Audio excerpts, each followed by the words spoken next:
That's on you. So I'm going to start off with a personal experience. So last year when I was in high school, I was scrolling through my Instagram, and I saw this girl post a picture, and there were 7 girls in the picture. Literally all of them were wearing the same exact outfit. And it wasn't even twin day, they just, a normal day at high school. All wearing the same skirt, same top, just different colors or patterns. And I was like, where is the originality? Like, all these girls just look the same to me. So that's when I saw this quote. She has as much originality as a Xerox machine. I literally went back to my mind and thought about that picture. So today, I'm going to be talking to you about fitting in, standing out, and then just how our society is very judgmental.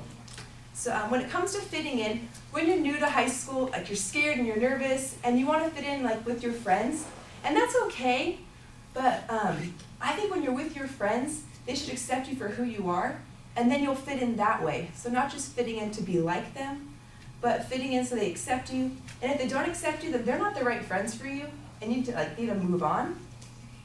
But so when it comes to standing out, my personal experience would be I went to my very first volleyball tryout, and everybody there looked exactly the same in their black spandex. And then little Stephanie didn't know, so I show up in red spandex. And I just stood out so much. And I thought that was a bad thing because I felt really uncomfortable because I just didn't know it was like a certain dress code you had to wear. But later on I realized that when I stood out, some of the coaches referred to me as like, oh, instead of just number 83 on the court, I was the girl in the red spandex. So they could just see me better instead of just fitting in with the crowd. So I stood out better. I mean, I made the team, I don't know, because of the red spandex. So I realized then standing out, that can be very important. Even like with a job interview, you have to stand out away from the crowd and do something bold. That can help you instead of just fitting in and being very just not original at all. And then with our society being very judgmental, that's when I feel like it could be very hard to want to stand out because everyone is being so judgmental these days, and like myself included. I don't know if we can't help it sometimes, but it's not our place to point it out to them. I mean, being judged in a speech, that's someone's job, but but if it's like, oh, I don't like their outfit, like just keep that to yourself. You don't have to share that with everyone around you. That's not your business. It doesn't affect you. It doesn't hurt you because you don't like their top.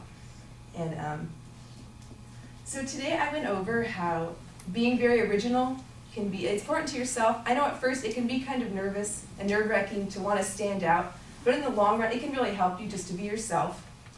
So I went over how standing out is very important. Fitting in can be good at first, but not always. And then being judgmental. If they want to be original and they want to be themselves, just let them be them. It's not hurting you. And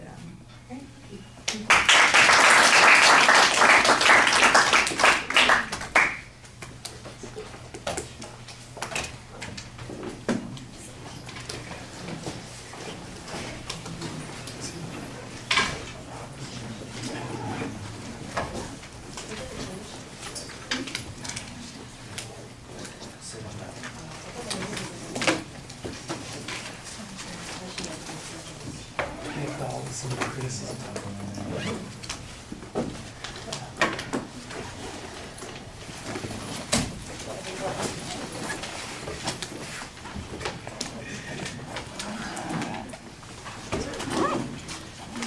All right, well, I thought the personal story at the beginning of the speech about the Instagram picture was really effective. The tie into the quote was fine. We know sort of your point of view. It could be a little bit sharper, but there was a very good preview of where you were going with the speech.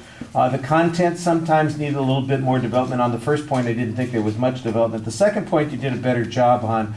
Once you started talking about spandex and were more particular about what it was you were discussing, it's easier to relate that to the example that you're talking about. Organizationally, I think the transitions needed to be a little bit smoother. Sometimes it just felt abrupt, like you went to the next point. Presentation issues, it's easy to hear you. There's a lot of variety in your voice. It flows together pretty well. I didn't see any major issues there. You had pretty solid indicators when you were gesturing. Your facial expressions are very animated. You come across with an appropriate emotion. You seem engaged with the audience. I thought your eye contact was excellent, and sometimes you even shifted the orientation of your body to engage the audience a little bit more, so that worked pretty well. At the end of the speech, I think that you had a pretty good summary. Your exit line could be a little bit sharper and more definitive, but I think you generally left us with a solid impression there. All right, thank you all very much. Don't forget, those of you who spoke today, to comment on your YouTube video when it's up, and we'll see you on Thursday. So the test is on Thursday. Yes, And which chapter? 6 through 10.